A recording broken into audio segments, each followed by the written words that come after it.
Hey guys, it's Brian, the generator guy, and I wanted to make a real short video that I think will actually explain a lot to a lot of the homeowners, 90% of them. And we're gonna talk about running your generator every month. You know, I hear every customer when I go to do work on their generator, oh, I forgot to run it every month, I run it every week, I run it every month. And I tell them, well, listen, do you know why you have to run it every month? Why is it people need to run their generator every month? Go ahead. Why is it? Is it to charge the battery? No. Because first of all, every single 95% of the portable generators do not charge the battery when they are running. If you have an electric start generator that has a battery, it does not charge it ever. While it's running, sitting, blah, blah, blah, nothing. It never charges the battery. The only way to charge your battery is with a trickle charger. Now, some generator manufacturers provide a plug-in trickle charger that you can hook up directly to the control panel on your portable generator, or you have to buy one. And don't ask me why they don't, make sure everyone knows that. So that you probably so that you have to buy a new battery, hoping that you buy a new battery from them every 6 months. I had a customer, I went to her house. She had 12 of those little portable batteries that were all dead because she kept buying new batteries every 6 months because the battery would die. They never charge by running them. They do not have a belt-driven alternator, a DC alternator that which your car has, a truck has for charging the battery. They do not have that. Some generators do have a charging controller in a way that's hooked up to the flywheel that will charge it, but most likely yours doesn't. Like 95% chance yours does not have one of those. So you have to hook up a trickle charger. Ask me about it if you would like. I have the best brand and the best one to get. They actually recommend to keep it hooked up 24/7, 365 days a year, 5 years straight. If you listen to me, your battery will last you 2, 3, 4 years straight instead of 6 months or less. So back to why do we need to run the generator? It's not for the battery, because it doesn't do anything for that. All that does, if you don't have a trickle charger, all you're doing is lowering and lowering the battery voltage each time you start the generator. So the reason why you have to start, and first of all, let me backtrack. If you have propane and you're using propane, you do not ever have to start your generator monthly, whatever. You only start it when you need it. Propane bypasses a carburetor. It's a cleaner fuel. It doesn't clog the carburetor. It goes straight from the propane tank through the hose to basically the intake, right where it's getting sucked into the piston and whatnot.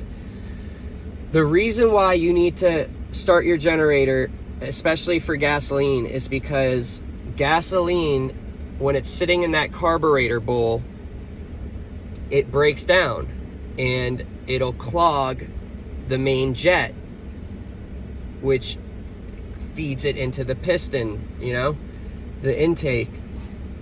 That's the reason why. You don't want, for gasoline, you don't want the gas sitting in that carburetor bowl, not moving around at all, because it'll start breaking down and it creates a varnish, a real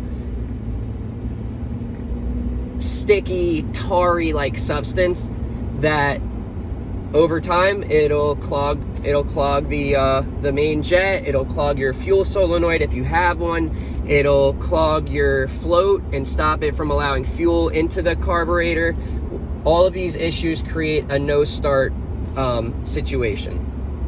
That is the only reason why you need to start your generator. Now, I tell my customers that if you listen to me, I will tell you how to do it so that you don't have to start it every month, even with gasoline. The way to do that, especially here in Florida,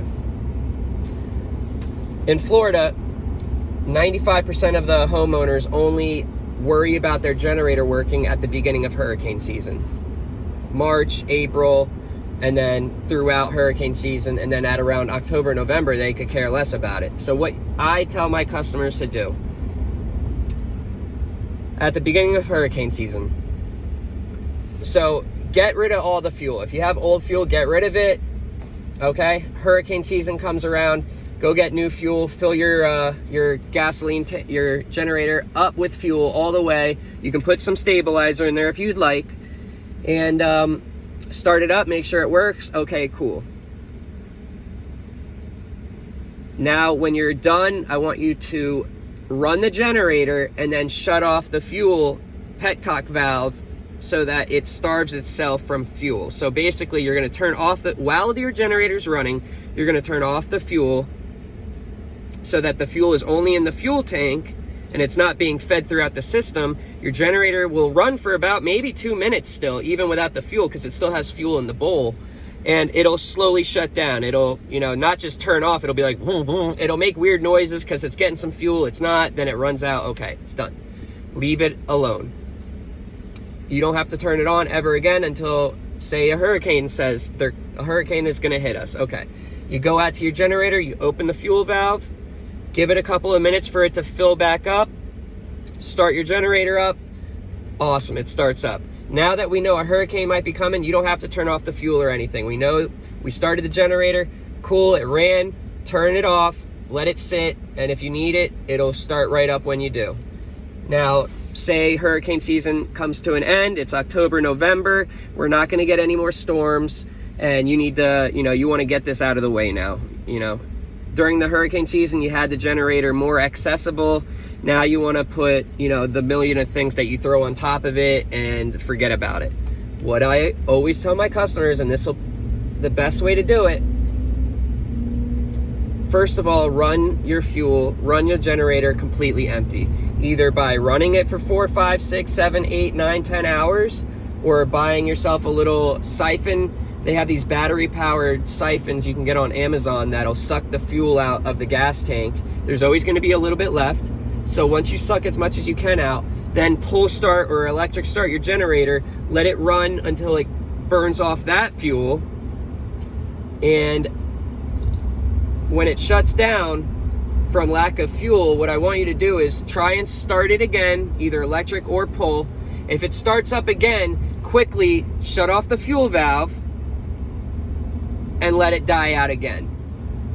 And so at that point, whatever little bit of fuel is in the tank will not make its way through the hose, but now you might still have a little bit of fuel past that valve in your carburetor bowl. And so what I always tell them is, after it has died and you have your fuel valve, the fuel shut off, crank your generator 3 or 4 or 5 more times. It shouldn't start because there's not enough fuel, but what it's doing is it's getting that little bit of fuel that's in the bowl out, because that's where it breaks down and that's where it clogs the unit, and that's 95% of the time is where your main jet is clogged, and that's the reason why your generator won't start. So awesome. End of hurricane season. Get all the fuel out, either by running it, draining it, okay? You get as much as you can out by draining it. You turn your generator on and run the rest of it out. Once it turns off from lack of fuel, try and start your generator again. If it doesn't start and you keep cranking it, while it's cranking, turn the fuel valve off, okay? And crank it like 2 or 3 more times just to get that little bit out of the bowl out. Now, when I tell you to crank it and crank it and crank it, don't do that 20 times straight. If you crank it, okay, brrr, doesn't happen, all right, let go. Give it a couple minute rest. You don't want to burn the starter out. Don't be cranking it. Give it a 5-minute rest. If you do what I just told you, you don't have to remember about starting it up. And I promise you, when hurricane season comes around and that you add fuel to the tank and you open the fuel valve and you give it 5 minutes for it to make its way through the carburetor, you crank it a couple times, the thing will start right up, and you won't have to pay me to come and unclog the carburetor. So that's a big tip that a lot of customers don't know about. All my customers do because I tell them, but it's the best way of doing things so that you guys aren't getting yelled at by your wives. Oh, you always forget to do this, and now look. Or, you know, you're getting yelled at by the husband. Oh, blah, blah, blah. You want to wear the pants around the house, but look at this. You're not doing this. I'm just kidding. Anyways, do that. It's your best way. Like I said, if you have propane, you can set it, forget it. You don't have to run it out of fuel. Propane lasts forever. You literally can disconnect the propane if you want. Make sure the propane tank is off while you're not using it. Even while you are, it's hurricane season, you only want to turn the propane tank on when you're going to run the generator. But it will never clog your system. And that's another reason why a lot of people use propane. It doesn't go bad. It doesn't clog the system, and it burns cleaner for the environment, but also for the generator, and can make it last longer. So have a good Memorial Day weekend. Be safe, and I'll see you on the next video, guys. Bye.